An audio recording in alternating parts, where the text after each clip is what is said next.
No, thank you. You know,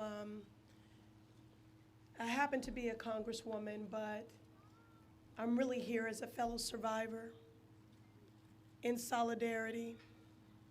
And in this moment, I find a lot these days my heart breaks and fills at the same time. And that's what's happening in this moment, because my heart breaks that we have to be here. But when I look out at all of you, my heart is so full because you affirm that the squad is big, y'all.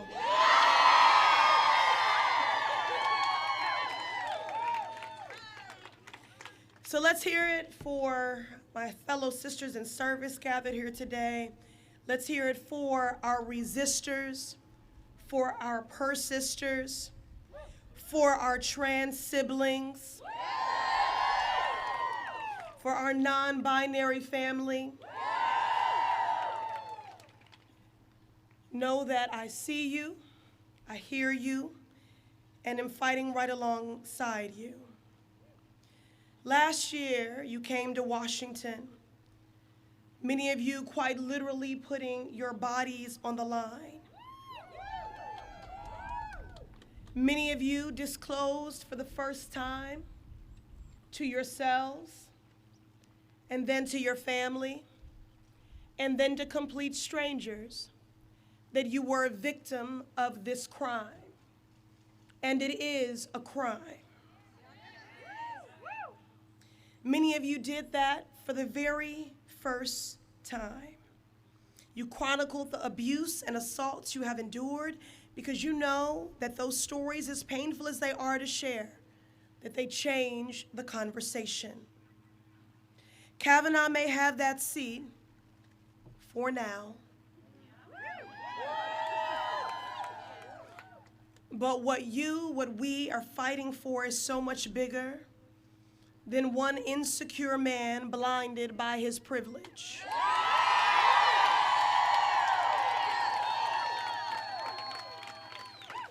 You are fighting for the liberation and justice for all of us because you know that our destinies are tied.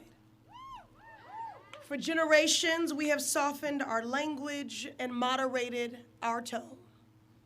No more. My liberty, my humanity, my bodily autonomy is not yours to shackle.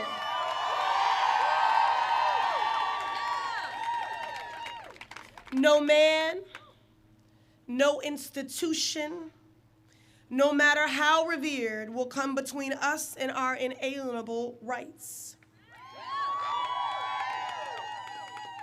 Now, the man's name on the posters we hold is a cog in a wheel of a broken system.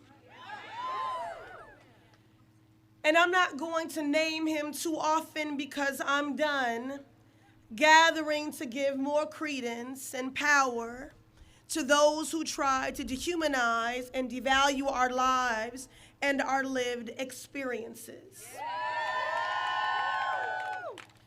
We gather here today to liberate survivors, to organize, to mobilize. As a survivor of childhood rape and later campus sexual assault, I spent years cloaked in a quiet shame that was not mine to bear. In acute pain, self-loathing, and it was not until I read Maya Angelou's I Know Why the Caged Bird Sings, but for the first time in my life, I knew that I was not alone. Maya Angelou once said that there is no greater pain, no greater agony than bearing an untold story. I want to thank all of you who have disclosed painful stories in pursuit of justice for all of us. I continue to share my story even when my voice shakes because I know the power and the liberation of a story. And I feel the fierce urgency of upending a system that for generations has disproportionately subjected girls and women to not only these abuses, but the shame and stigma that comes with processing these violations. Today, I'm thinking of my 11-year-old stepdaughter, Cora. For as long as there is breath in my body, I will make sure a world that tolerates and normalizes assault and abuse is not the world that she inherits.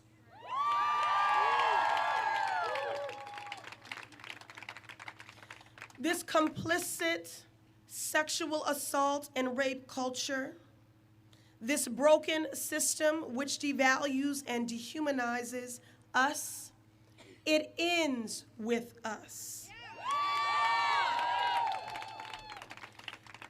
Employers who dismiss stories of sexual advances, HR departments who tell us to suffer in silence, it ends with us.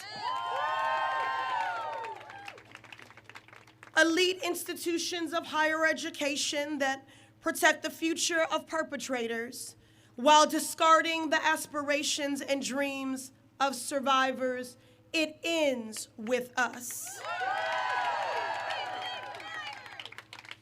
Overwhelmingly white male state legislators that systemically seek to dismantle access to abortion and put our lives in constant jeopardy, it ends with us.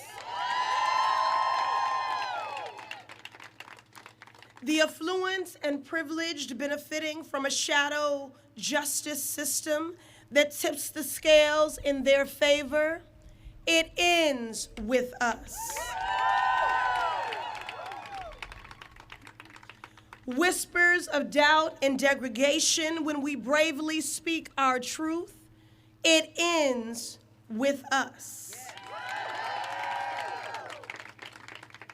Audre Lorde reminds us that your silence will not protect you, which is why we must continue to raise and to amplify our voices. When we share our stories, our pain, and our struggles, we liberate each other. Together, we will raise our voices to mobilize our communities and to legislate our destiny. I believe in the power of us. And our fighting didn't end when Brett Michael Kavanaugh put on a robe. And our fighting won't end until there is a real investigation and justice for survivors.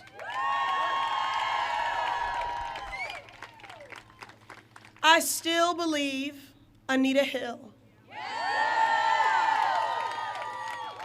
I still believe Dr. Christine Ford. And I believe Deborah Ramirez.